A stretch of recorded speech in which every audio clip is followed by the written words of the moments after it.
او بیا می خور ته پسروس ته جړا کا پناس ناس پم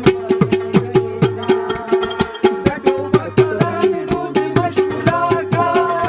بخطار نه جانا مدینا هده هده می خور ته پسروس ته جړا کا پناس ناس پم پغیت جړینا بیا می خور ته پسروس ته جړا کا پناس ناس پم پغیت او ماما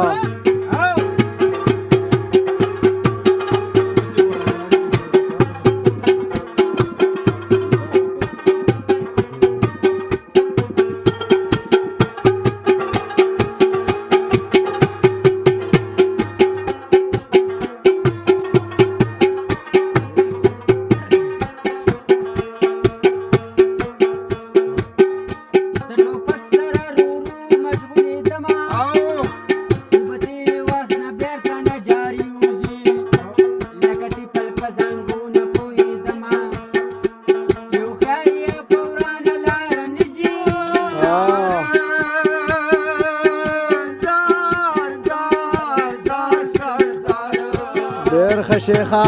سترګې پټې په مسته بګرځېدما او وچل پاس بد سوچو خلو نزي اخري سلګې نه مخکې بسم الله کا مخ خپلې قبلې ته واړه او د ټوبک سره مې لوبې مشغوله کړه وختار نه جانان لګېنا بیا مې خور ته په سرو سترګو جړا کړه په ناز ناز به مې په غېږ کې جړېدنا بیا مې خور ته په سرو سترګو جړا کړه په ناز ناز به مې په غېږ کې جړېدنا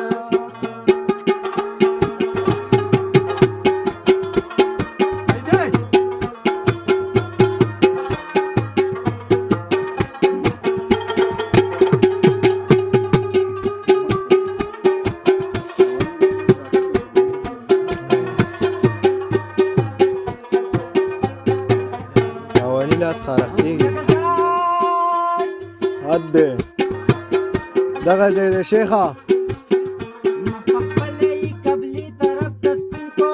او روح بلاړو تشکال بچو راته پاتې اها په جړا جړا مې فزړه ورته سو ونیتل د پردیسیان وي مې راتې واه واه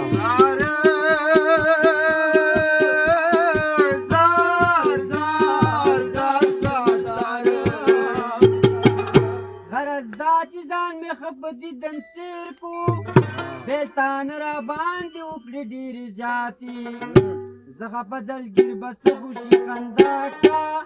پر خلونه خو مې نه دي د ګنډلو واه د ټوپک سلامې روبې مشغوله کړه په خطر نه جانانو لګېدنه بیا مې خور ته په سرو سترګو جړا کړه په ناز ناز به مې په غېږ کې جړېدنه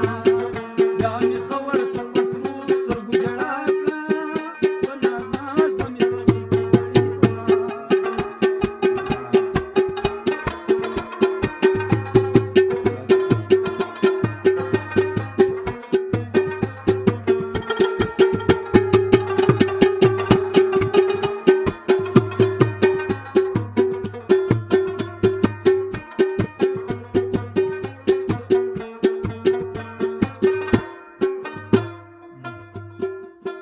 او یک زار زار زار زار زار